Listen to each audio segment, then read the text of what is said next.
Today on the Coach of What podcast, we have a very special guest joining the show. He's actually an ex-coach of mine.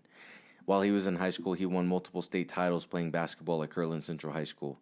He coached at Piedra Vista High School, where he was a track coach, head basketball coach, as well as soccer coach. He's now currently the assistant basketball coach at Eldorado High School, as well as the head track and field coach, where he's led his boys' team to a district title, as well as the girls' team to a state title. Today, we welcome Coach Adam Huff to the Coach of What podcast. With the world of coaching evolving and the carousel always changing, we're going to sit down with some coaches and we're going to figure out what they coach, how they coach, and most importantly, why they got into this profession. My name is Kason Wilkinson, and I am your host of the Coach's Why podcast. That's a great question. That was my Coach's Why. Welcome back to another Coach of What podcast. We have a very special guest in the building today. Interesting. I don't know what you want to call it. Interesting connection here. Actually, one of my old coaches from the track side of things back in the day when at Piedra Vista, as well as he took over the head basketball coach that year as well. I didn't play basketball, as we all know, but he was there at that time. Coach Adam Huff, coming all the way from Eldorado High School in Albuquerque, New Mexico. Coach, how are you doing today? Doing good, man. Thanks for having me. Appreciate you letting me join on, and love what you're doing. Thought I'd see if I could add a few gems to go along with all the other ones you've been doing. So thanks for having me. Of course, man. I appreciate you a lot. Thanks for wanting to be on here. And obviously, it's a little bit later tonight, so I appreciate you jumping on late. But yeah, I'm excited. I know you got some stuff that you'll share that, and hopefully not only myself can take from it, but everybody who's listening can take from it as well. So because you're a listener and you have kind of had an idea of how this works, I'm going to let you kind of take it over. But if it's your first time listening, I like to let Coach talk a little bit about himself, kind of let us know where he grew up, and then where. Or I should say, when you kind of got involved in sports, right? And because you are a basketball coach, you were a head coach and assistant coach now, but track as well. Kind of just let us know when you got involved in sports in general, but also particularly basketball and/or track. Yeah, for sure. So I grew up in Kirtland, New Mexico. It's about up in that Four Corners area with Farmington and Aztec and everything else. Started doing sports when I was 5. Just everything under the sun, baseball, soccer, basketball.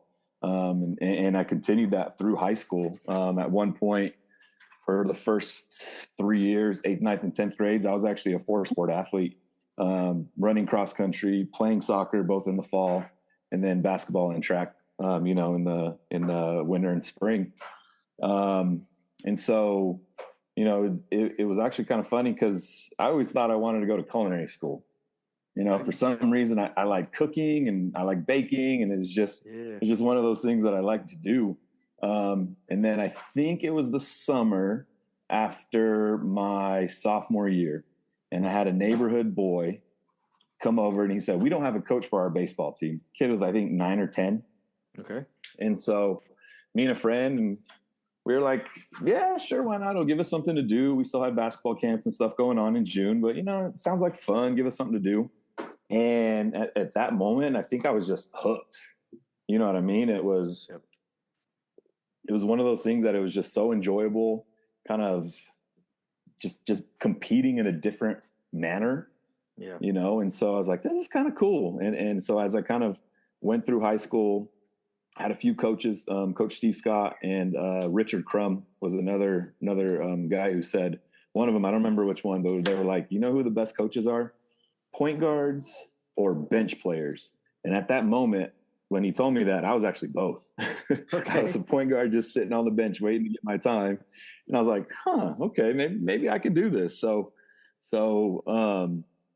graduated, had a lot of success at Kirtland, won a few state titles, not only in track, 1 in track, 2 in basketball, made a state tournament final in soccer. So just felt like I had a lot of success. And so a lot of knowledge maybe that came with that success to kind of see if we could branch out. So went to University of New Mexico, ran track there for actually 3 years, redshirted my first year because I tore my ACL my senior year of basketball. And then got to run the next 2 years, sophomore, junior year, had a coaching change. I was okay. I was a decent 400 hurdler, almost made finals one year in conference, but never really good enough to keep it going, Yeah. you know, and with the coaching change, it was like, it's just my time. So, you know, let's start doing student teaching. I knew I wanted to be a teacher because I knew I wanted to coach, like I said, at 16. And that was the direction from there. So kind of got lucky and got placed at Eldorado High School as a student teacher. So through University of New Mexico, they place you in high schools to kind of, you know, help you out and have somebody to kind of show you the ropes of teaching. And it just so happened, the teacher that I was teaching under, he was also the assistant coach at Eldorado at the time. And so, you know, when I was doing this, I said, hey, this is something else that I want to do. And he said, cool, you know what, let's figure this out. You know, are you going to be a teacher who coaches, or are you going to be a coach who teaches? And at the time I knew the answer, but I gave him the correct one of, you know, I'm going to be a teacher first, and then hopefully the coaching will be nice. Yeah, Which, of course. I mean, yeah. nowadays, I don't think I could teach without coaching. You know, it's just something, it's just something in you that you love. And so was able to join up, talk to the head coach there. He knew my high school coach from a couple North-South games, you know, kind of thing. Yep. And so there's a connection. He's like, yeah, might as well join on. And so that started the coaching. I was 22, still in college, kind of was a volunteer assistant for a couple years, took over a JV job when it opened up, kind of extended my grad program, actually an extra year and a couple extra $1,000 in student loans. But, you know, it was worth it. Yeah. I thought. And so, you know, we had a lot of success. That fourth year that I was at Eldorado, we won a state title. You know, that was just one of those experiences that kind of helps you. And so Coach Shock, who I know, you know, you talked about on previous ones, through a few of the players that not only played for him, but played for me my first year up there at Piedra Vista. He kind of was like, hey, I'm leaving. This could be a job that you want. And sure enough, you know, he kind of led me in the direction. And at 26, I was a head boys basketball coach, moving back home. You know, never thought I'd move back home, but was moving back home to Piedra Vista and kind of started from there. You know, absolutely. It's one of those winding things that kind of gets you to a point. Right. So there's a few things where obviously I definitely want to touch on based off of your experiences there. And this is probably something that I'm just going to ask anyways. I'll come back to kind of relay back around. I'll just start with the small school, right? So you said you found, which obviously not Kansas City, Kirtland Central. I wrote KC down, so of course it looks like Kansas City. Kirtland Central has a pretty historic basketball program, right? Boys and girls, in the level of kind of what they've done in X amount of years prior to you, and obviously still to this day. So, I mean, I guess because you were in it as an athlete, and then, you know, I guess now, or I guess at the time you're at Piedra Vista, and then now you're at Eldorado, so you've kind of seen all levels of basketball, right? Of small school, big school. What makes that small school, and Kirtland maybe in particular, so good at the game of basketball? Is it because that, you know, there's only a few, like, because, you know, big school, right, you have a really big pot, and all those kids are really good, right? And I'm not knocking anything away from Kirtland or small schools, but, you know, the pool of kids aren't as, you know, deep in especially in the South. Is it something like that, or is it just because of the tradition and kind of what they do from a youth side of things that really develop it into when they get to the high school realm? All right, now they're ready to play and play at a high level. I think at that time, you know, this is 2000, whenever I entered in high school, I think it was really that youth side of things. You know, I remember playing every weekend, whether it was out at a res tournament or KYA, which at the time was a really good league. You know, when I was growing up, you had the high school kids that was reffing it. Whenever I got into high school, I was reffing KYA games. Okay. And so you saw, you know, in the smaller school, the community is huge. You know, really? The community makes it. I mean, my first year down here at Eldorado, we had a big game against La Cueva, and there was maybe 1,500, 2,000 kids in the stands, and all the kids were like, "Oh, this is awesome! This is so cool!" And I'm sitting here thinking, "This is it." Yeah. You know, like I'm used to when it was Kirtland Farmington heydays, or even, you know, Piedra Vista was never really good early because they were still new.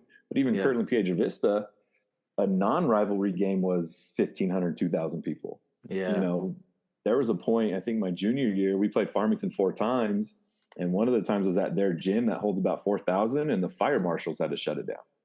Oh wow. And so, Well, these things going in, to the program, yeah. um, because they did a really good job then of selling it to the kids of, hey, this is what you want to be.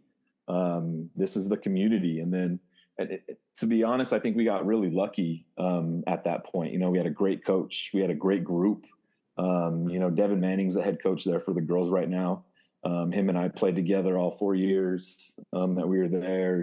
We're the same age. There's just a lot of layers of just luck that kind of went into it. And then, common goals of not only the players, but of the community. And so it kind of has, girls has just continued, obviously. But there was lulls there for a little bit before Devin got back there to kind of re-energize everybody.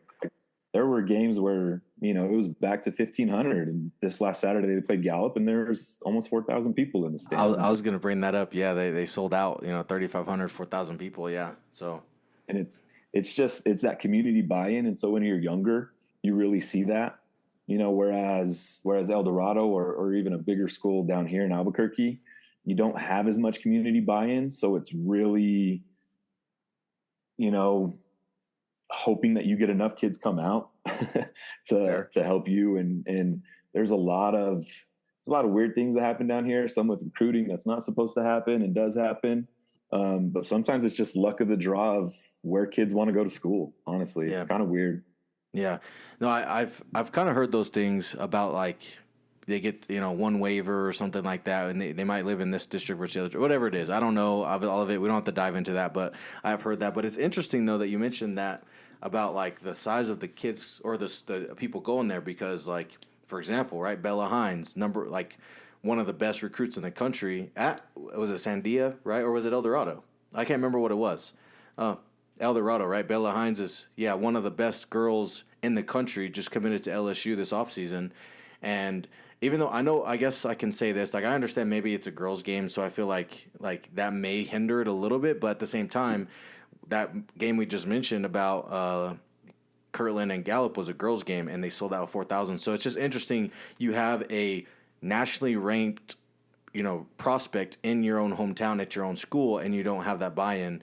And that it's hard because, New Mexico, and I've mentioned this before in some episodes, maybe this year, but also one last year with the football coach, development of athletics in New Mexico has gotten better, right, from whenever you were in school, I'm sure, and well as when I was in school, I think.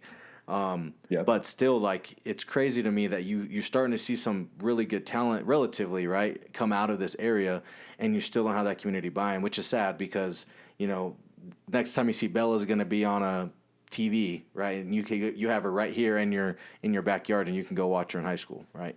So it's almost like once you graduate from a school in Albuquerque, like, that's it. You know what I mean? Unless you have kids that go, and that happens in Kirtland too. Like, my parents still live in Kirtland, and I kind of get mad at them. I'm like, why don't you ever go to Devin's games? Like, he's doing great. He's winning titles. You know who he is. So it's not like it's some random, schmo that you're going, like, go watch. And they're retired, so they've got plenty of time to do it. Yeah. And yet, they still don't. I kind of get mad at them, whereas if it's down here, it's like, it's just, there's so many other things to do, I think, that people see in big cities. Yeah. That community buy-in just doesn't stay whenever you leave. Some people it does, but not for everybody. Understood. Yeah. No, that's fair. I appreciate that breakdown a little bit about Kirtland is small school and everything like that. So, but going back to what you mentioned about you ran at UNM for track.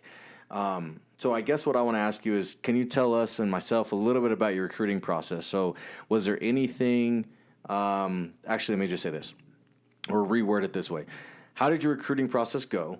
And what was it like? And then also, when did you realize that you could compete at the next level? Was it a time, right, in track, right? And I've had this with other track coaches, PRs versus just visuals, right? I know there's development you probably look at, but PRs. So was there a time you hit, or was it just like you're starting to get letters? I mean, how was your process, and when did you know? So I think, and now that I'm a coach of track, and I've been coaching, like I started basketball and track at the same time. So I took 1 year off of basketball after I got fired up there at PV, but I've done track every single year. Mm-hmm. So I'm entering year 17 for track and I'm in year 16 for basketball, right? So like both of them been doing a while. And so like I kind of looking back, I think I realized that I was probably going to be pretty good my freshman year. We had a medley relay and I was an 800, 400 specialist kind of thing, right? More of a distance kid. And we were actually racing PV and both teams were trying to qualify for state and they loaded this thing, with names that were probably on that PV record board for a long time until a few of your, classmates broke some of those records. Yeah. I'm laughing because like, I think it's funny because that is true. We did break a lot. We're still the only team till this day to win a state title for boys track at PV was my year. But yeah, we had a lot of fast dudes. Sorry, I didn't mean to interrupt your story, but it feels good to like hear that. It's like, okay, that's cool, Yeah, no, that's how fast those dudes were, right? Because that was my first year there, and I know the guys whose names got taken off those record books because I ran against them, and they were moving. And so, PV never really had a good 800 runner, and so they loaded it with their best three, and the medley relay goes 2:2:48, and so this guy had a 75-meter lead on me. And just little skinny freshman going to give it up against a senior. And I just slowly caught him down and caught him at the last like 5-10 meters, ended up running like a 2:01 as a freshman. Okay. Right. And so everybody gets real excited. Like, I don't know what I did. I just figured I passed this guy. And then I kind of come to realize, oh, I did some really good stuff, and then as you kind of get older and you start understanding how rare that is for freshmen to run that fast, like that was probably that moment where I was like, damn, I can be really good at this. Fair. And so, to go to your recruiting question, I think I had a teammate who ended up running down at UNM, and he was running about the same times as me as a freshman, maybe actually a little bit slower, but he got really fast as a senior year. And so 1 year down at state, he was still running for UNM, and he brought the head coach over there, Coach Matt Henry at the time, Matt and Mark Henry. Mm-hmm. And he just said, hey, this is Adam Huff. He's running really good times as sophomore, junior, whatever it was at that point. And I shook his hand and he said, hey, well, you're in state. If you're not going to go anywhere, come on and give me a call. And that was honestly my recruiting. Okay, fair. Yeah. It was one of those things that, like, track is such a hard thing to recruit for just because there isn't a lot of money. Mm-hmm. You know what I mean? And back then, at least what UNM did a really good job of, because both coaches were local guys. The head coach, Coach Henry, he had coached at La Cueva for years, won a few titles. His brother, who was our sprint coach, had been a football coach at a few different places down here, and decided to go help him. And there wasn't a lot of Title IX restrictions. And so if you could keep a lot of in-state people just to have your numbers look good, and then some of them actually pan out, that's kind of what they did. And so I think I was kind of stuck on that. My junior year, I went 157 in the 800 and like 430. I was a good hurdler. I was like, I can do this. I can do this. And UNM's right here. I don't need to go anywhere else. I might have gotten a few other letters, like College of the Southwest down in Hobbs, I think was just opening up at the time. I didn't really talk to anybody else. And then what hurt me, I think, also with a lot of recruiting stuff is I didn't run my senior year. Yeah, the ACL. Yeah. ACL. I tore it in basketball, played the last 3 weeks of it on the torn ACL because we were 3 in a row titles. And I was like, screw this, we're going to try to win another one. I think a week exactly after we lost in the semis, I had surgery. And so, that was that. And I thought, well, this is probably what I'm just going to go do. And so I came down to UNM, 6 months post-op. And I said, hey, I met you a long time ago. I'd like to still run for you if that's possible. And he's like, well, tryouts are this date, September, whatever. And I'll tell you what, I think the only reason he kept me is because I was from New Mexico, meaning he wouldn't have to pay me. And I was a hurdler because I ran that was probably the slowest running I've done in my life. And I left that. I'm like, there's no way they're going to keep me. Like, why are they doing this? And sure enough, by the grace of God, they kept me, and I was a collegiate athlete. Hell yeah. Hey, sometimes it's just about, like you said earlier, right? Like luck. Sometimes it's just, right time, right year, right thing, and maybe it's even right mindset of the athlete, right? So, absolutely plays a big factor. So, actually, I'm gonna save that question for later because I do want to talk about like the tracks coaching side of things, like development, and maybe even basketball side of things as you develop athletes. But I want to say that for a little bit later because I do want you to touch base a little bit about maybe a coach who was impactful, right? So, what coach or coaches made an impact on your life? Who were they and why? So, I mean, there's a bunch, to be honest with you. And every time I hear this question, I know there's always, one or two, but I feel like my journey's gone all over the place. That it just you just learn, and I think I learned at a very young age that there isn't going to be one or two that's going to kind of direct me where I want to go. Yep. I've got to take pieces of everybody. Absolutely. You know what I mean? And so obviously, I mean, I don't think I become a coach if it's not for Steve Scott and Richard Crum. They're great coaches that we had in high school, and they were straight with us, and they held us accountable and helped us have this common goal, to really look forward to. Even I had a youth soccer coach. Her name was Colleen Wethington, one of my best friend's moms. And she honestly started a lot of that accountability stuff. We were 10, 12-year-old soccer kids, and she would whip our ass if we needed to, and she did not care. And so I think once we got into high school with Coach Scott, it was, okay, we know exactly what's going on. This is nothing. Yeah. And then the next big ones were the next big ones were probably both Henry coaches. Mm-hmm. Every year that I see them, I thank them for even taking a chance on me. Because a lot of the stuff that I do as a track coach, like I learned from them probably. And I've kind of made it my own, but at least have a base of it. And then, that leads up to, the guy who gave me a chance for basketball, Roy Sanchez. Like, he's been a mentor to me. This is year number 10 that I've been with him. Even when I was at PV, he always had an open phone. Really? Let me talk to him a lot. Yeah. Just pick his brain whenever I could. Yep. And then, probably the last two, and these are more like colleagues, is Mark Turner and Jared Howell. Yep. They're two of the big guys at PV. Mark was the head coach for a long time.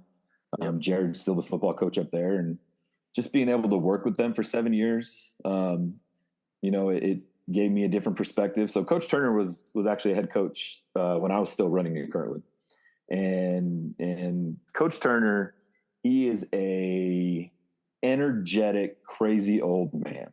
Absolutely. Right? Is that probably a really good way to describe? I would agree with that. Yes, absolutely. Yes. And so he, I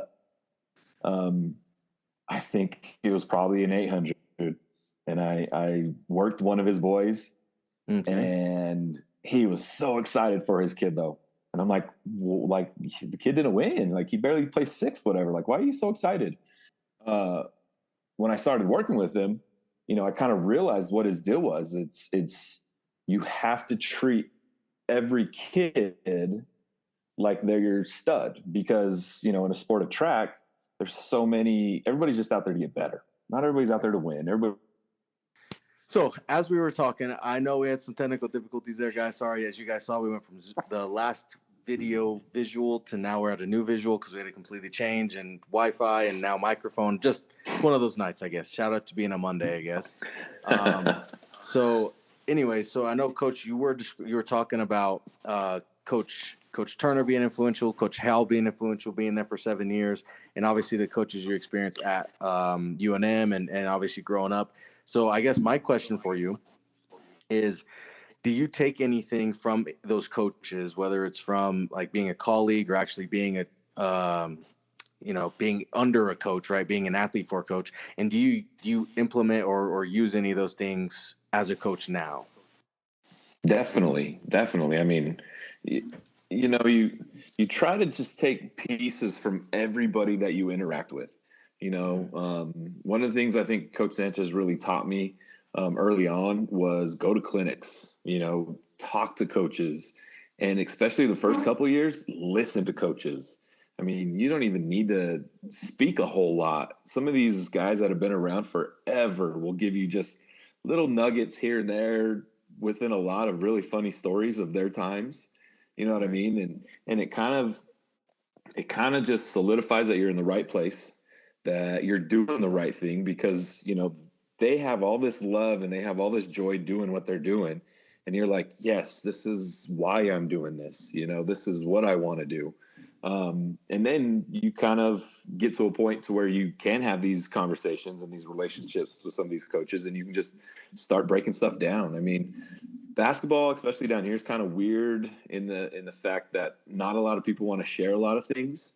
You know what I mean? Track coaches even are the same to an extent down in Albuquerque, but like all the track coaches up in that Four Corners area, they all really like each other. They didn't always, but they learned that it was about the kids. And that's one of the first and foremost things that I've learned from all of these guys. It's not about us, it's about the kids. And as long as we keep that perspective there, I think you're in the right spot. You're doing the right things. You're not becoming jaded or bitter. You're still having fun. I mean, even to that last year that Mark Turner was the head coach at PV and I was working under him.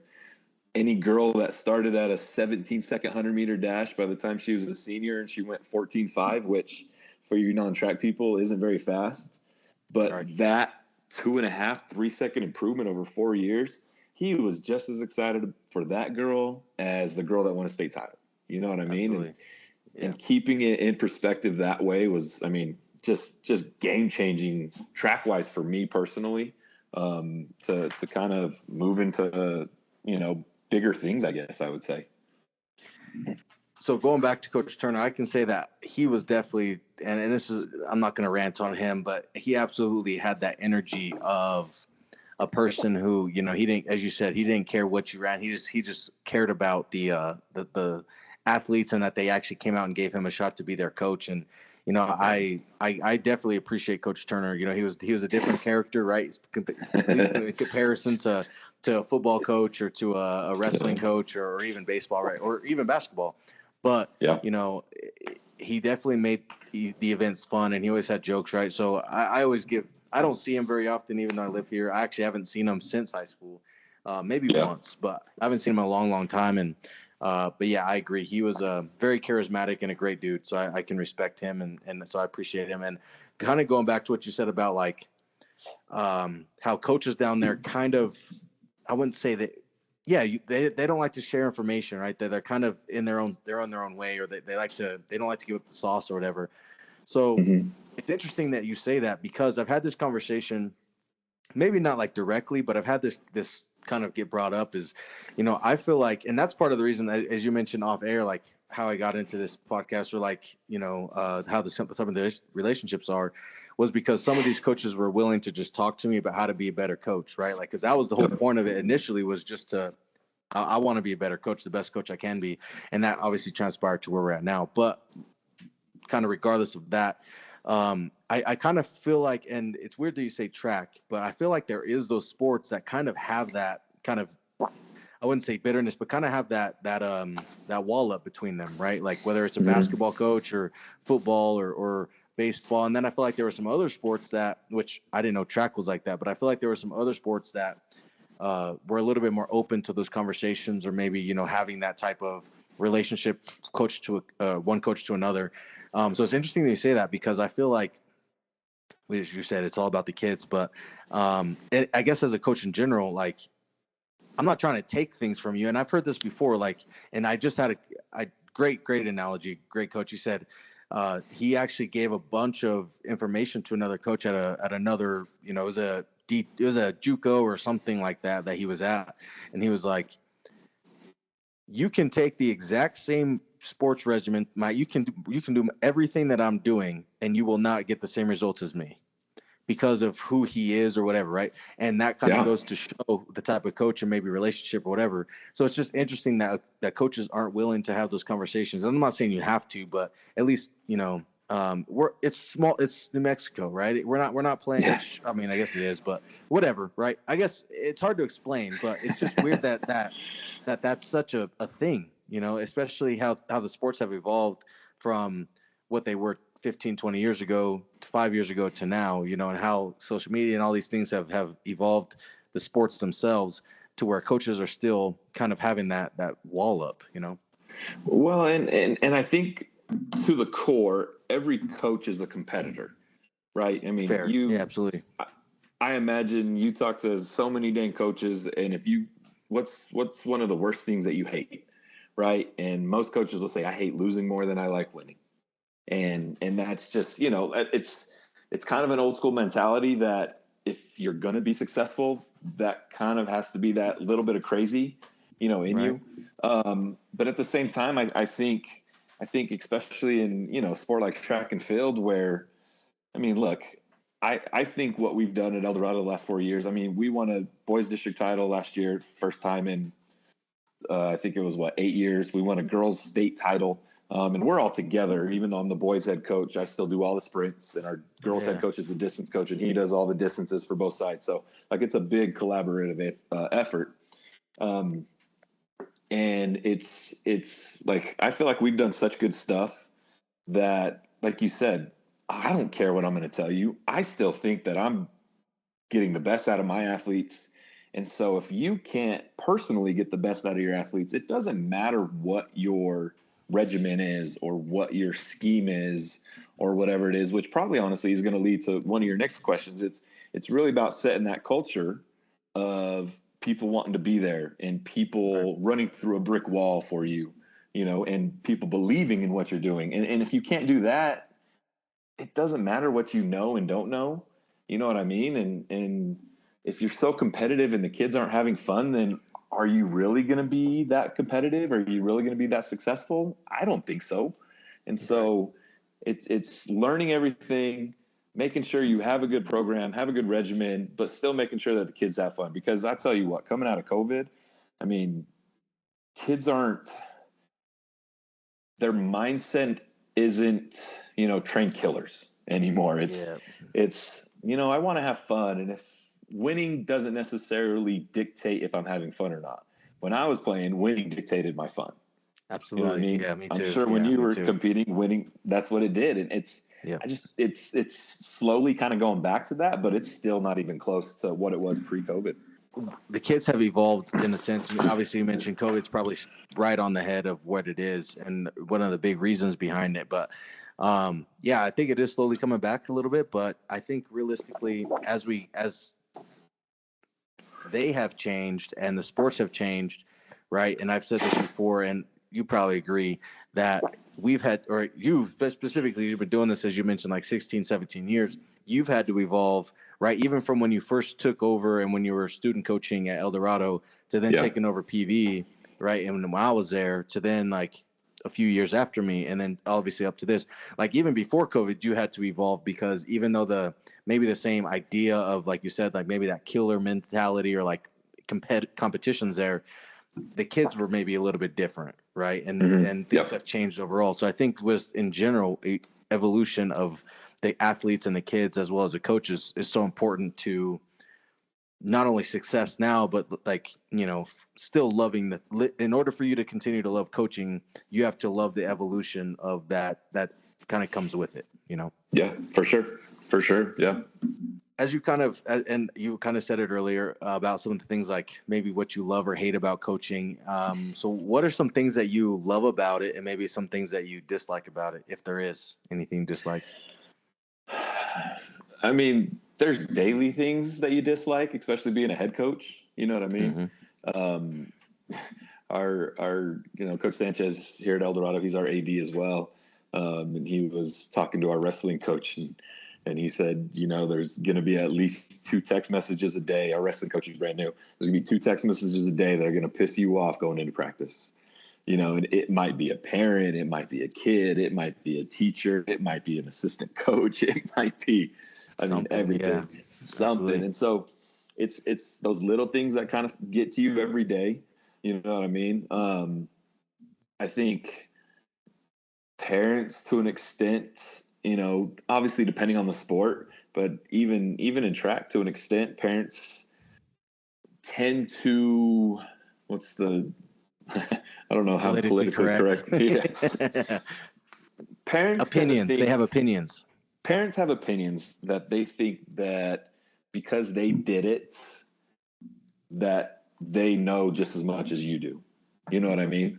Um, and I mean, I've got two kids now myself. I got a 3-year-old and a 1-year-old, and my goal is to not coach those kids until they are in high school, to where they have to be with me. And because I think what happens is parents coach their kids when they're younger, 5, 6, 7, just because there's not a lot of parents that want to do it. You know what I mean? Yeah. And so by the time they're in the high school age, they're like, well, I've coached my kid for 10 years. Who are you to tell me what my kid can or can't do, or whatever it might be? And obviously, track's a little bit easier because it's all stopwatch. It's all distance. Yeah. It's all marks. Fair. But even then, you get questioned on training regimens from parents who maybe they competed at a high level. And so they're like, well, this is how it should be. And in reality, times have changed. Methodologies have changed. I mean, the last 3 years, my methodology has changed from what I did in high school, what I did in college, what I did the first couple of years up at PV, to what we do now. And it's not a lot of people like it. And it's really weird for parents to come up and be like, well, why do you do this? And why do you do this? And why do you do this? It's like, we just want a state title. We just want a district title. Like, why are we having these conversations? Right. Absolutely. You know what I mean? And similar to, I think, track, which I guess I should compare it to wrestling, but it's an individual sport, but at the same time, it's a team sport, right? Like basketball, football, baseball, those are all true team sports, but these are individual that each person obviously helps the team out. And so I think that even though, like you said, you won a title, you've won district title, right? Obviously, that means that Eldorado is probably going to be a relatively, in the state of New Mexico in general, probably that puts you in probably the top 5, if not higher, when it comes to how you fared. But at the same time, right, like the individual side of it is what helped you get there. So that's probably why parents have that kind of opinion, which I don't know, right? You have your own parents. I was pretty lucky to where I didn't really have a lot of parents that had that. I mean, they all were opinionated. They all had their stuff, but like they kind of. But the thing is, they trusted that we were going to guide their kid in the right direction, even though they felt that was something else, right? And that might be just because where we are, right, in Farmington versus Albuquerque. Albuquerque is obviously metro, right, and you have a bigger school versus Farmington. Even though we're big school, community small, but either way, I think that those kind of go hand in hand a little bit when it comes to like. It's an individual thing still, even though as a team you did well, right? Yeah. And I think that plays a big factor. And kind of what you mentioned about like the youth to the high school thing, or like whenever you said like you don't really want to coach your kid in youth, or that might have just been in general, but that also might be truly how you feel about your kid. Yeah. So like I guess my thing is for you, like I'm coaching my 6-year-old. I'm going to try to coach my 12-year-old, but really my 6-year-old or 8U baseball. And I try to coach my older kid because they've had really my oldest kid's had a lot of really bad coaches. Let's just say that. My oldest kid's had a lot of bad experience playing baseball. My middle one hasn't had a horrible coaching, right? But he's getting to that point where he needs that good developmental stage, right? And that's how you should do it. And so, like, for example, I'm going to reference my older kid because he's had such bad coaches. I felt almost the necessary or almost a necessity to jump in and be that coach because I know, for one, I know how to coach on the level of like getting kids, like talking to them and parents because I've done it at the high school level, but also because like the other coaches he's had, like even if I'm not the best coach there, I know for a fact I'm going to be better than how they talked to the kids before. Yeah. So like, I guess my question for you is how do you feel about situations like that? Because of the fact, like, it's not that I necessarily wanted to do it. I've always wanted to coach my kids, but the idea that like some parents or maybe some high school coaches are coaching youth just because there's not going to, they know that their kid may not even like the sport enough to play in high school because of what they're getting in the youth side of things. Yeah. And that's a good point. And, it's it's a hope of mine, it's a dream of mine to not have to coach them. But you're right. I mean, you get to a point to where you do worry that they're not going to have fun anymore. And so Right. when it gets to that high school level, are they even going to want to keep doing it? And so sometimes, like you said, it's a necessity. You know what it is. And I think it would be doable, for somebody in our positions that have done high school, that have coached other kids, that have gone through the parent stuff. You know what I mean? Right. Because I think the perspective is there. Absolutely. Yep. I had a assistant coach who was on my staff at PV the last couple of years, and his son played for us. And the year that I got fired, I was going to let him go because I was worried that his son wasn't having any more fun.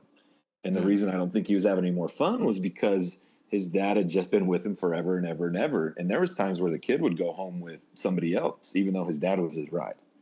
You know what I mean?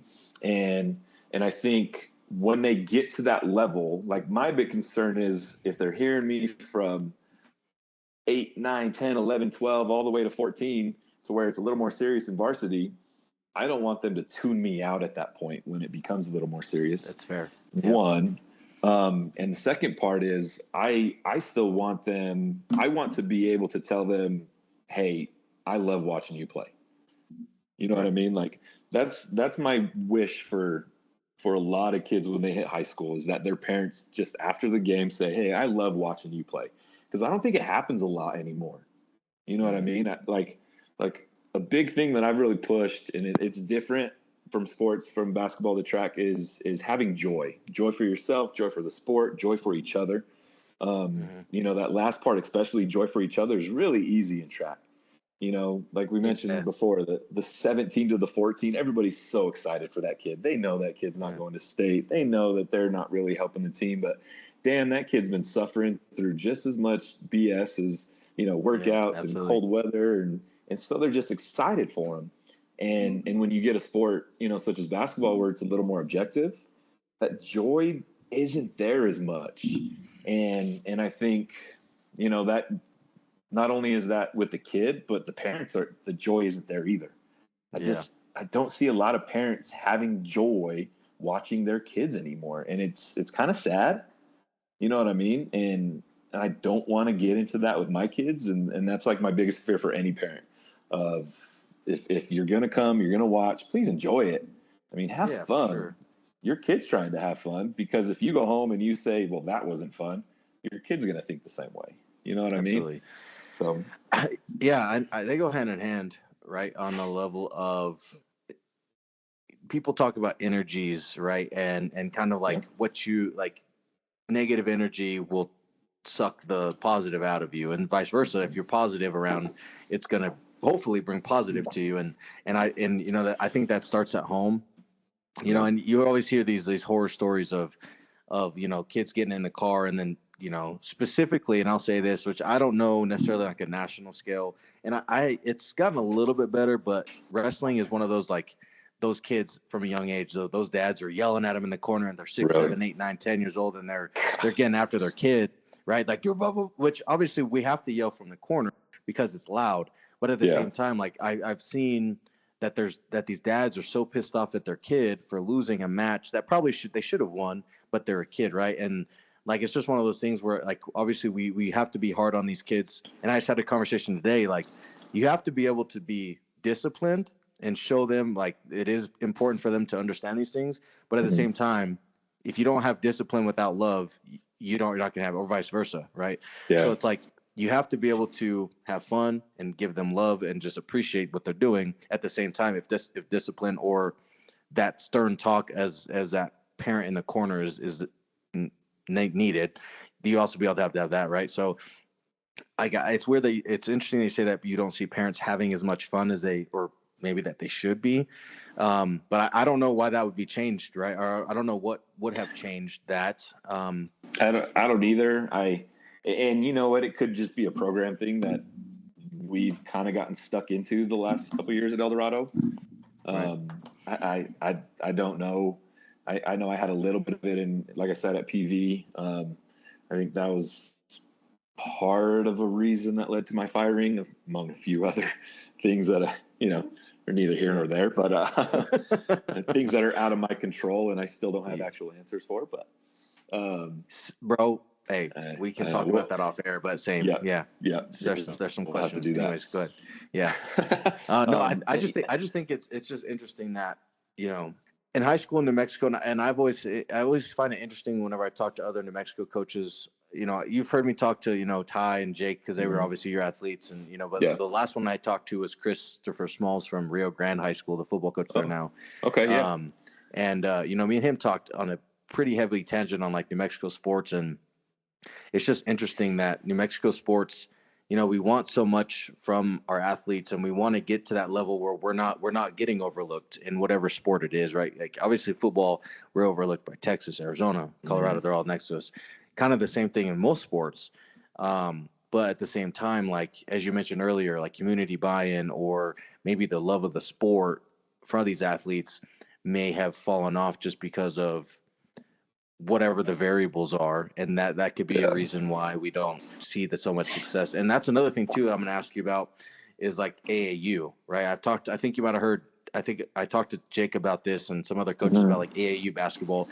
AAU basketball has taken a huge leap in New Mexico over the past 4 or 5 years, right? With is it ABC Academy, I think is what it is. Yeah, ABC Prep. Yeah, ABC Prep, and obviously other sports have it, baseball and stuff. But how do you feel like the prep scene, if you would, or AAU scene in basketball has developed, and do you see that helping not only maybe athletes in your school, if any of them have like had the opportunity to do that, or just in general the state of New Mexico for athletes who get to go into club? So I think if they run hand in hand together, they're great, right? ABA, Albuquerque Baseball Academy, I think is a program down here that's ran really well. They don't really do a lot of stuff during high school season, and this is a program that's Alex Bregman ran through ABA. Jordan Pacheco, there's just a lot of pros that have come out. And granted, I'm a little biased because, one of their co-owners, their son is one of my best friends. And, I just think they do a really good job. And I asked him about, how does high school work? And he's like, we don't touch them. We could, but why? Like, just let them go play with our high school, And so I've always felt like they should work hand in hand. I don't think high school coaches should be so clutchy to their kids. And in past, they really haven't, because NMAA had rules to where, you could only work 7.5 hours. You couldn't go to this in the off season, whatever it was. And now that's out the window. NMAA doesn't really have any off season rules. We can coach our kids, in the off season as much as we can. But I think, them being able to go to those tournaments as a high school coach, I can't, I just can't. I'm not going to be the one that says you need to pay me X amount of money so that I'm going to do this for you. And that's where the prep schools, and that's where, all those are good. But where they aren't good is when they are taking some of these kids from the high school teams and they're just not panning out. You always see the Bella Hineses of the world, who was at Eldorado for 3 years. And then this year she decided to go to the ABC women's team, who was the first year thing, right? But when ABC Prep opened up their very first year, I think it was a year or two after COVID, our starting point guard went with the team because they kind of, sold them the dreams of, we're going to get you the scholarship. We're going to put New Mexico on the map. I don't know how many times when I talked to that kid why he said that, like those were words for word. I haven't seen that kid since he graduated high school, and I know he didn't go play anywhere. Right. And so, we've had at least 2 other kids leave Eldorado to go play with ABC Prep. It's not cheap, and none of them have really panned out. And now on the flip side of that, they have a post-grad team. So we have a kid who last year graduated with us, and if we had more success, I think he would have gotten some looks. We just didn't have the success that we wanted, didn't get to play in the pit the second weekend of the state tournament. And so he just didn't get seen as much as he probably should have, and so he's playing with the post-grad team right now. And I think he'll be able to go play somewhere. And it's a kid that probably needed that extra year, especially with, the mess that is transfer portal and, Absolutely. how all the COVID extra years and red shirts were planning out. And it might even be bigger if the JUCO thing kind of stands, you know what I mean? And so I think they have a purpose. I think when they sell the average kid that, hey, give us this money and we're going to do this for you, I think that's where they just don't work. You know what I mean? They don't. So yeah, I can understand that. As you were talking about, and this, I know you're a high school coach, so I usually talk recruiting for college coaches, right, at this point.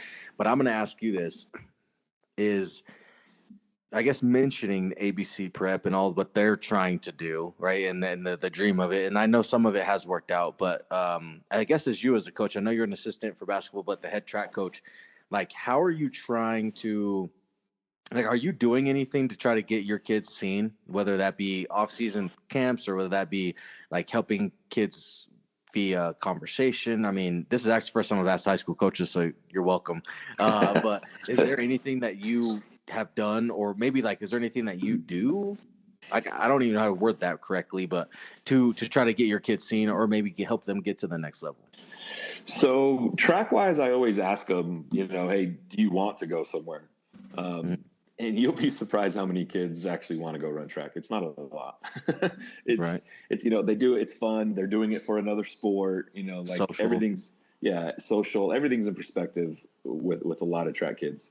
But the ones that do want to go somewhere, all right, where do we want to go? How can we contact? I had a hurdler 2 years ago.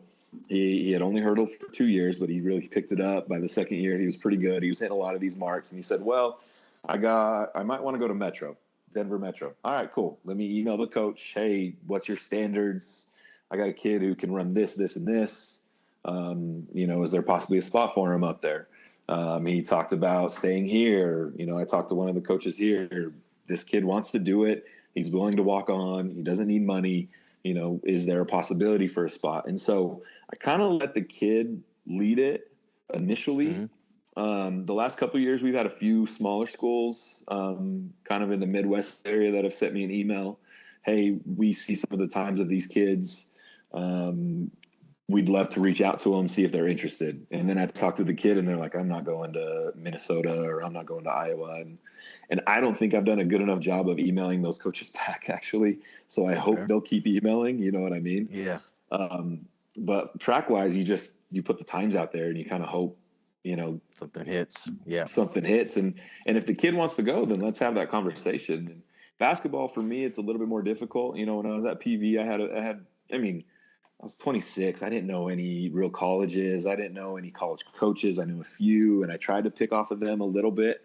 But at the same time, if the kids weren't going and playing in these bigger tournaments, they weren't being seen unless they were doing stuff on Huddle.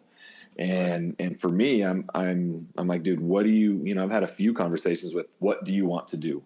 Do you want to go somewhere? If you're serious about this, these are the colleges I want to go to. Okay. Right. Give me the list. Let's sit down and say, okay, what's their roster really look like? Is it a lot of seniors for the position that you might be playing? Cool. Let's email the coach. Let's get some film on Huddle. Let's send them stuff. You know what I mean? But I never got a lot of response. And I think that if you put it back on the kid and they really want to go, okay, then I'm going to bust my ass and I'm going to figure anything and get them anywhere that I can. Right. But if you put it back on the kid and they're just kind of wishy-washy about it, then that kind of gives you the answer. Like, they're going to get there and they're not necessarily really going to want to be there. And so are they going to stay a long time, or are they going to come home? And if they come home, as a young coach, I'm like, well, that looks bad on me, but I did all this work, and now they might not want to take any more of my kids in the future. So I did worry about that a little bit. For sure. Yeah. It's, some of, as I told you off air, right, some of the relationships, I might have even said this on this podcast, some of the relationships and some of the coaches on this podcast are from me reaching out to some of those coaches about some athletes, right? And I'm assuming every sport's different. I could probably guarantee you that wrestling is a completely different recruiting game, because basketball, obviously, right, you have 5 people on it, starting 5, right? Some schools have a JV, but starting 5, and you're probably and you're probably in a different world down there. Metro, you have a little bit more size, especially over the last few years, probably more size compared to back in the day. Um, which maybe not be, but I would assume a little bit more than. Well, right. Just in general, Albuquerque definitely has more size than up here, right? So it's probably a little bit easier down there, but at the same time, you're competing with guys from Texas or Florida or whatever school level they are, right? And especially basketball, like Last Chance U for football is the similar thing for basketball. So even JUCOs, you're seeing guys who are 6'8", 6'7", right, 6'4", point guards, whatever. Versus wrestling, it's how much fight does this kid have? Does he have a lot of grit? Does he have a lot of drive? So it's probably completely different. But I've seen a lot of like happiness, or a lot of coaches like they enjoy that that a high school coach reached out. So I guess even though you, like you said, maybe had some, what's the right term? Maybe not fear, but maybe like it didn't pan out for you like that. Like, I think realistically, those coaches probably still appreciated that, and probably those kids, regardless if they knew, just because you actually put the effort in. Because I know for a fact that there's a lot of coaches who don't do that. Yeah. At all. Like I know that they don't. So, but that's good though. I guess long story is short is that I'm glad that you do that, is what I was getting at, because that shows that you are willing to help kids get to the next level, especially if they show interest in something, right? And if they choose not to, so be it. But at least you can say at the end of the day, like, I tried, right? As a coach. Well, and you've had a lot of D3 people that are like, we just sometimes got to sell them on D3. When I was growing up, I wish I kind of had that mindset. You know what I mean? Like, I was pretty good at basketball. I was a 6'2" point guard who kind of should have had a better shot. I should have worked a little bit harder. But in reality, if I wanted to go play somewhere, like, I could have went and played somewhere. But you have this mindset that you're like, nope, this is where I think I'm going to go. And it just kind of, stays small. And I think I was too small of a mindset. So I always try to make sure that, my kids don't have that small only mindset. Let's broaden this horizon. Absolutely. Let's see what's out there outside of Albuquerque, outside of New Mexico, or even, just down in Portales or up in Highlands or whatever it might be. Like, let's think outside the box a little bit here.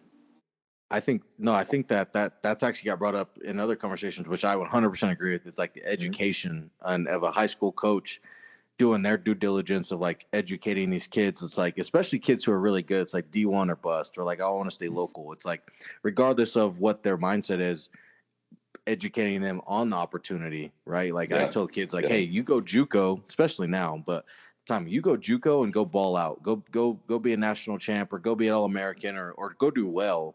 And the opportunity that you may get from that may be anything better than you're going to get out of high school right now. Yeah, for sure. Right. Or whatever, right? You might find a whole different world that's like, oh, I love, I don't know, BFE, Illinois or whatever. Or somewhere, right? Like, you never know, but it's the opportunity that you may not get, especially nowadays with the, like you said, portal and some of the things transitioning.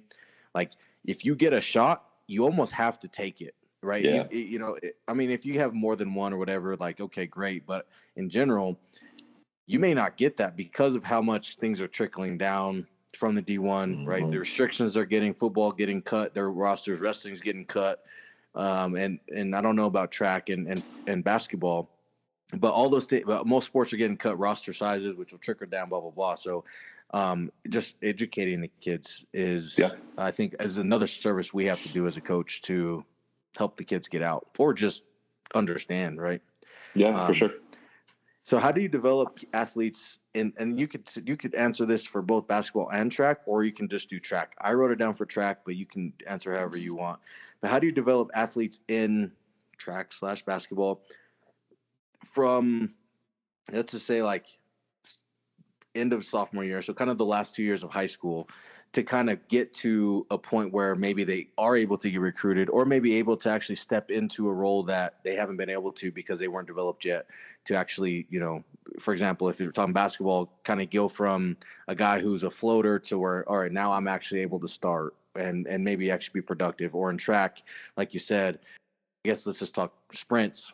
You go from, 11.5 to now you're an 11.1, 11 flat, or whatever the case is. And now you're went from alternate to now you're starting on blocks, or now you're the third leg, or whatever the case is. So how do you kind of develop Yeah. your athletes to get to that point? I mean, and this is for both. I think weight training is a big thing, all the way around. If you want to get faster in anything, you got to be able to carry whatever weight you have on, right? And so even if you're a skinny kid, you still got to be able to carry that weight with a little bit of power. And so weight training has kind of been our big thing, track purposes. This goes back to kind of what Coach Hal did and kind of led me in a lot of right directions, but we lifted once or twice a week when we were doing PV stuff. And so I've actually had my coaches, we're kind of trying to keep momentum going from last year. Normally we start actually this week. Historically, we started this week. We started all the way in November with weight training. I've had my assistant coaches really do a good job of getting into the weight room, getting them in the weight room. And it hasn't been a lot of kids. You can't make it mandatory right now. Of course, yeah. Track's so many multi-sport kids, the kids that just came out of fall sports, they don't want to get right into it right away. But at least the ones that are coming and aren't really doing other things, that are developing in those other, ecosystems, like that's how you have to develop them. We had, historically, if you have a good track program, you've got a really good football program, and vice versa. Well, we haven't had very many football guys out the last couple of years. They just haven't, at Eldorado, haven't shown up, haven't gone out for whatever reason. And so we've had actually more track athletes, just track athletes. And so, developing them from, freshman year to where we had a few kids that were 12-second, whatever it might have been. I think my first year as the head coach, we had one kid under 12 seconds in the 100, where last year we had 6 or 7 kids at 12.75 or better. And it's from all range. I mean, yeah, you get lucky when you have a freshman that comes in at 11.7 and you turn them into 11.0, but there's still development there. And you hope that by the time they're a junior, senior, especially for the boys, when they just naturally develop, you're getting them down to 10.7s, 10.8s, with some consistency. And so, weight room's a big part of it, I feel. And then just running fast. I don't think we do it enough in basketball. I think that's something that I wish I could try to implement a little bit more. We have a class, and I have a prep during that class, but it's also some of my department time that I have to go to, so I can't always be there for a lot of the weight room stuff. So it's the head coach's. He's been doing the same stuff for 30-something years, and I don't really want to step on his toes too much on it. Absolutely, yeah, especially since I can't be there consistently to do it. So it's been a lot of trial and error. I was a girls soccer coach at PV for 5 years. In that 7-year time frame I was there. And the last couple of years we bumped up to 5A, and I was like, we got to get faster and we got to get stronger. And, we didn't win a lot more games those last couple of years, but we also never got blown out after we made that adjustment, made that switch. And so, getting in the weight room's huge. Running fast. If you want to get fast, that's how you do it. You got to run fast. So big believer in those. I know it's not surprising coming from a track coach, but it still works in all the other sports. Yeah. No, like you said, the ecosystems, and it also helps when you have every school's different, right? And I don't know Eldorado, and I know at PV, I'm talking about at my time, I feel like there was a really good kind of, I wouldn't say camaraderie, but kind of like you kind of trusted what the kids were going to do in this sport to then when they come to your sport, whatever it is, right? If you're talking track, right? The first fall and winter sports, you kind of trusted what those coaches were doing to then when you got them, you kind of had some sort of maybe foundation, or maybe you had some trust that whether it's a mental or it's a physical thing, that they were going to be relatively ready to kind of take on or be in a higher level than they might have been, right? If it was somebody else. So I think that also having good other seasons coaches doing their part too really helps you, whatever you're doing, right? For sure. Yeah, for sure. It does. So now we get to talk about the fun part here, the coaching philosophy. So as you mentioned earlier, this is a question I like to ask, but how do you build a successful culture on the level of buy-in and mindset? So I think when I first got to PV, that was probably something that I struggled with the most, right? Mm-hmm. I grew up in this culture of, Kirtland Central basketball, and this is what we do. And then came to Eldorado, and it was Eldorado basketball, and this is what we do. And we had success year in and year out, state title before I left. And then I get to PV, and knowing the culture, I knew it was going to be a little bit different because Coach Shock was way different from Coach Herner, who was before him. Yep. And I didn't know fully what Coach Shock was about. I didn't fully know like how hard he was, and I mean that in a good way, how much he held them to accountability, all of those things. And so I probably went in there a little bit blind, didn't know exactly where I needed to go. I quickly learned by the time I got fired 4 years after I started that the number one thing for a head coach to go in to at least start building a culture is to be themselves. That very first year that I had Jake and Ty and all of them, we were okay. We were good, could have been better. I think part of that was just growing pains of them learning me learning how to be a head coach. But I was myself to a T. Like I was talking to the kids. I wanted to know who they were, and at the end of that year, I was told, well, you just seem too much as a friend. And so I took that deep down to where that year's freshman group, by the time they were seniors, I didn't really have that much of a relationship with them. You know what I mean?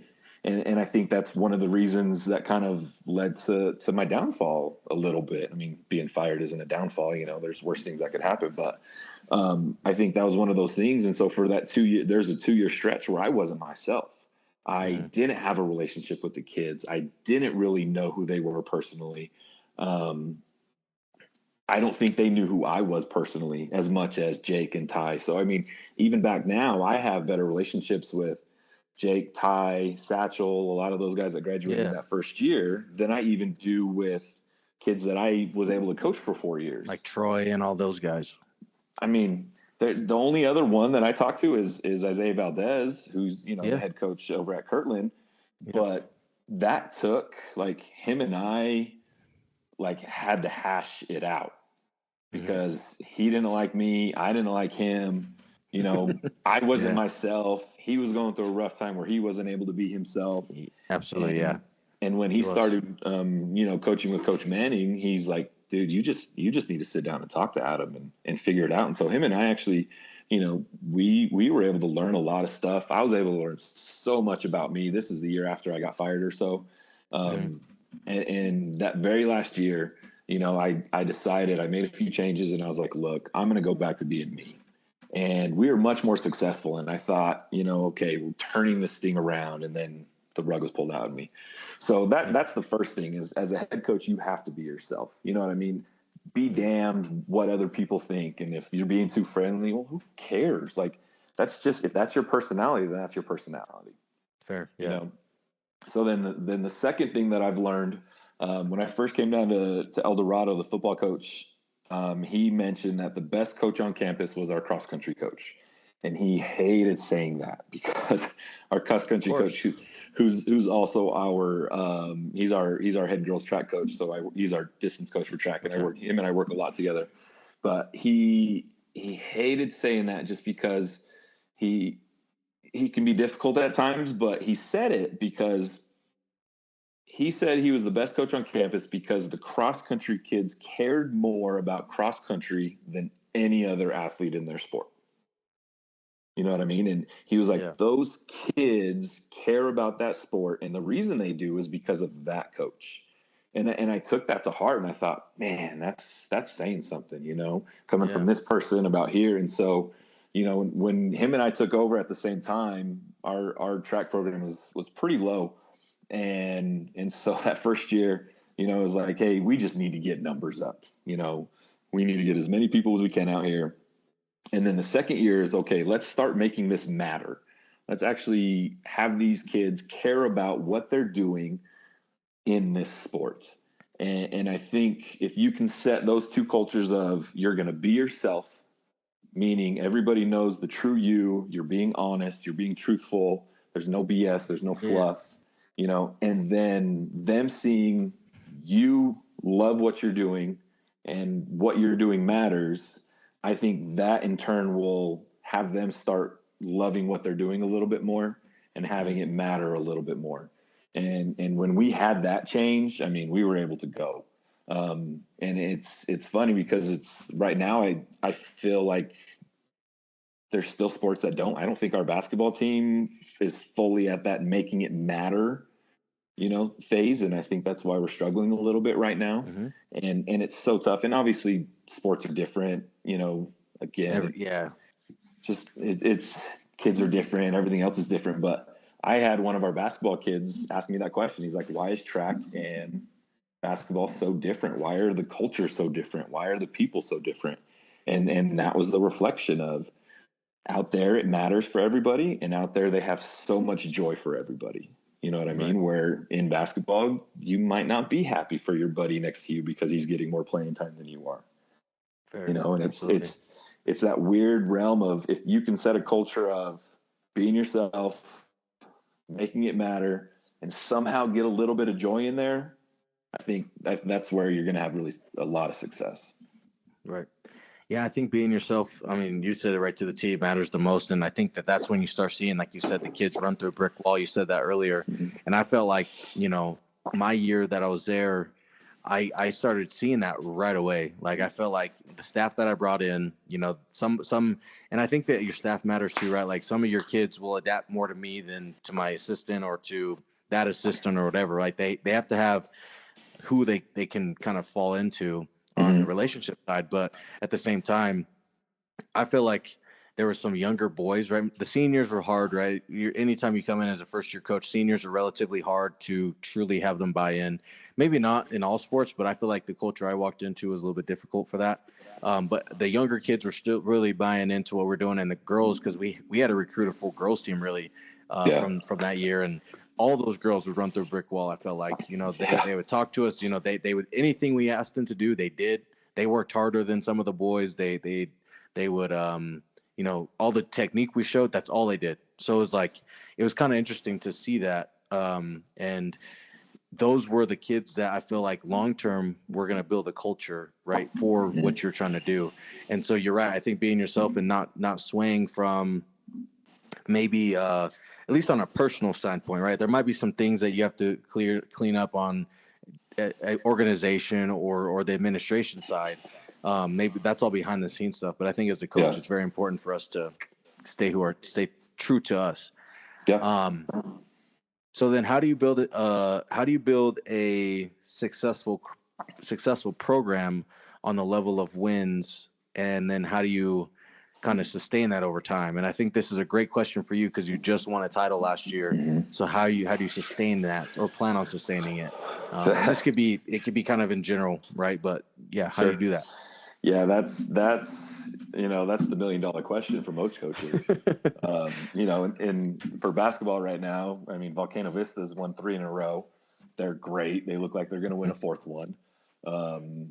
So having that good group of kids obviously is number one. I mean, one of his best players been there all 3 titles. His son has been there all 3 titles. They're seniors now. Last year for the girls side, one of our best runners is an 8th grader, or was an 8th grader. She won all 3 distance races by a bunch. And so I saw that. Yeah. She didn't she go run nationally too, right? In a national event? Yep. She's ran nationally. She's won, I think she won last year, the Southwest Regional down in Arizona. And then took 6, I think, as nationals against all the high school kids. So having kids like that really helps sustain what you're doing, obviously. But the other part of it, I think, to keep it going is to have the older kids continue to show that buy-in to where the younger kids believe it. You know what I mean? On our boys side, one of our fastest kid, he's a soccer kid, and he kind of been part-time the last couple of years, but his other soccer buddies have kind of bought in. And so this year he's more fully bought in, which means now he's getting some of his football buddies out. He's getting some of his soccer buddies out. And so if your best kids can really buy into what you're selling them into what the culture is, and to actually be the culture. You know what I mean? Like it's so easy to say nowadays that the coach has to set the culture, and that's true, especially when you come into a new program. But the new kids that come into the place, they shouldn't see the culture based off of what the coach is doing. Right. They should be able to kind of get pieces of it. You know, I like having meetings every Monday to make sure that everybody's on the same page. But as soon as we go out, it's let's go to work and let's do what we're supposed to do. And if your older kids are doing that, then the younger guys are going to kind of follow suit. And it's not always going to look perfect, obviously, but I think that's where the sustained success will come. You know what I mean? Absolutely. And I don't know if we'll have that sustained success this year. I mean, shit, I hope we do.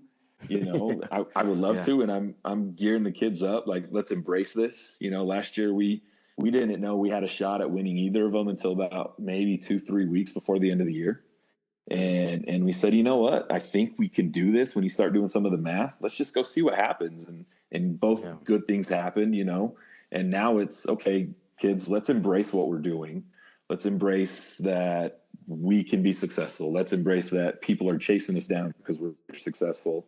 And I think if you can embrace that without forgetting what got you there, that's where you're going to really keep it going. Absolutely. Yeah. I love that. Appreciate that. Thanks for sharing that. And that, I agree. I think it starts with the older kids, and, you know, the right term. Player-led teams always seem to find the success, right? So absolutely agree. So you can answer this one real quick.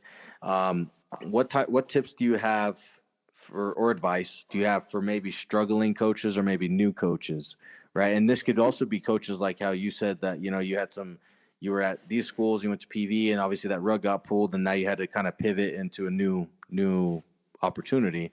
So like you can kind of answer it in however you want when it comes to struggling or new, but what kind of advice or tips do you have for them? So I think especially newer coaches is don't be afraid to ask questions, right? And like I said earlier, go to clinics. Don't be afraid to listen. You know, those are, it's okay to go join some of those conversations. It's okay to go introduce yourself, you know, to one coach, and hopefully that coach will kind of pull you along to some of these other places. I mean, honestly, that's how it happened to me. You know, that's how I kind of got started to know a few extra things that I probably wouldn't have if I just would have stayed to myself. Like, you kind of have to, you're already doing this thing that's so difficult, and you're stepping outside of your probably comfort zone to be a head coach. You know what I mean? Because it's so easy to be an assistant. I mean, you get to go in, you get to coach, you get to leave 9 days out of 10, right? But when you're a head coach, you get to go in, you get to work with problem A, problem B, then practice, then problem C, problem D. Absolutely, you know, you're already out of your comfort zone anyway, so why not just continue to do that to see if things get better? So I think that's the first thing. The other big thing, especially for struggling coaches, is do not be afraid to join another program within your school. You know what I mean? Prime example, and you know this coach a little bit, Sean Taylor. He was the girls soccer coach at PV.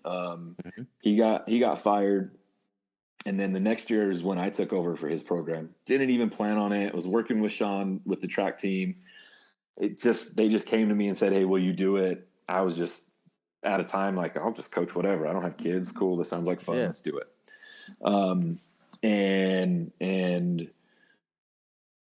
I think the last 2 years that I was there, I was a head coach for 5 years. The last 2 years, he came back onto my staff. And when I left, he ended up taking over, and he was great at that point. And before, he was kind of high strung, quick to be angry, you know, things like that. And he told me, he's like, look, I learned so much of how to control emotions, how to set expectations just because of what I was doing. You know what I mean? Just because how I was running practice or how I had ran the program or whatever it was. And he's like, you gave me a second chance of being able to do this the right way. And I don't think he would have been able to do that if he didn't kind of put his ego aside and be like, you know what, I'm going to go help my friend out here, and we're going to be able to go learn some things. You know, Coach Reed, the girls coach at PV right now, told me the same thing. I was his assistant for 2 years. And even though I was under him, you know, I had just as much head coach experience as he did. And so just being able to learn, even if you're having other people on your bench, being under somebody else within your school, I think you just see different perspectives. I wish some of our coaches at Eldorado would do that at times. I think sometimes they're so stuck in, this is how I'm going to do this, instead of trying to go and maybe find a different viewpoint. And so, not only coaching one sport, if you have the time, trying to coach a different sport, even if it's for a year or two, I think would be a great help, especially if you're a struggling coach, just different perspective. I think that's great though. Because I think that as you are an athlete and you play under coaches that you may like we all have a coach that we may not have liked at some point in our life because of what they did or whatever. I think that kind of transpires into a coaching world too, like you're mentioning, right? Like you may go over there, you don't dislike the coach, obviously you don't like to dislike the program, but maybe there's some things that you don't like or that you would do differently. Let's just say it that way, that you would do differently if you were in the opportunity zone, right? And so whenever you get your shot, you can say, I loved how he did this or she, but I didn't like how he or she did this. And so I would tweak it this way. And I think, like you said, with Coach Taylor, it really does help you develop. And I'm actually very thankful. I've said this all the time. Like I'm an assistant right now under Coach Stout, right? And obviously at that time we won 5 titles in a row at PV for wrestling. And so like I kind of jumped into that head coaching job without really watching a program right from that perspective. I was an assistant for a year, but I really didn't have like that culture built. There was a lot of stuff right before that. And so I jumped in kind of just taking stuff that I remember from high school, stuff I had from college, right, from Adams, and kind of putting it all together. And now that I'm out here and I see a really good team of coaches who have been doing this for a long time, I know if I get an opportunity again, I'm still going to kind of do the things that I did, right, that I liked, but I'm going to implement a lot of things that I'm learning right now into it because I think that's going to make me better, maybe find more success. And so, like you said, I think that being willing to do that, whether it's in your own school or maybe in the situation like mine, right, you go to a different school and you're willing, which obviously is kind of combating it, but ideally, right, you go to another thing. And I've had this conversation where you might go to a track conference or a basketball conference all the time, but then, hey, I'm going to go to a football conference or a bowling conference or whatever.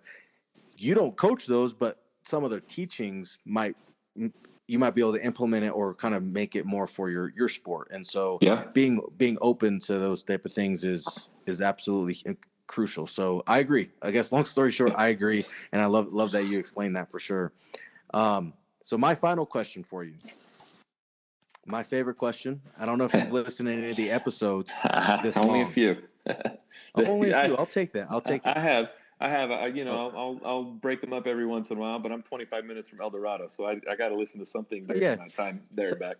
I got you. So you listen to about half, I'll get you. I'll gladly take that, about 33% or so.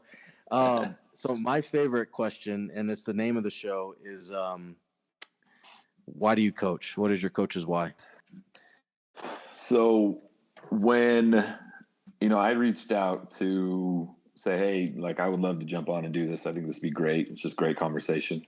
Like I initially started thinking what that question is going to be, because I've listened to the podcast and you hear all the coaches, that come on and everybody has their different whys. And to be honest, I've never been able to crack one single reason. You know what I mean? And some of them are completely weird. Like I'm a math teacher, and in order to get my education degree, I had to basically take all the same math classes as an engineer. Right. So I mean, it'd be like a year extra of science classes. And so kids are like, well, why aren't you an engineer? Well, because I don't want to be an engineer. I want to teach and I want to coach. So like, why do you coach? Because I don't want to be an engineer. Why do you Fair. Yeah. I mean, why do you coach? Because I still have a competitive fire in me, and I've had 2 knee surgeries and I can't really get out and do it. And now with 2 kids, I'm not going to go play volleyball on a weeknight. I'd rather be home with my children. So, that coaching kind of still fills that competitive fire that you get to do. I love being a teacher. And I know I said earlier that I don't know if I could only teach if I didn't have coaching, just because it's kind of repetitive, where the athletic side of it, is always different every single day, especially when you're the head coach. but if you're a good coach, you're still a really good teacher. And so deep down, I am a teacher, and I love seeing that growth. I love seeing, the change of athletes, especially when you get to see them for 4 years in a personal setting like that. I mean, you have 150 kids on your class load, and you don't get to know them as well because there's 30 kids in your class. But Absolutely. if you only have 12 kids on a basketball team, you get to know them a little bit more. Or even though you have a bunch of kids on a track team, it's still, you're seeing them every day for a long period of time, and they're going through something that's really hard, and you just kind of build those different connections even more so. And so it's not just one thing for me. I think it's the reason why I do it is I was born to do it. You know what I mean? I like mean, that. Yep. I was born to do it, and I don't know what else I would do otherwise. Yeah. It's complicated answer and easy all at the same time. I don't think I've actually dropped my why on any episode. I think some of the solos, if I do a solo episode, I'm trying to do it to where it's like I'll answer some of these questions on my own. Yeah. Right. Because no one's interviewing me, really. Right. And so I'm trying to interview myself, and I've yet to actually ask myself my why. I know my why, I think.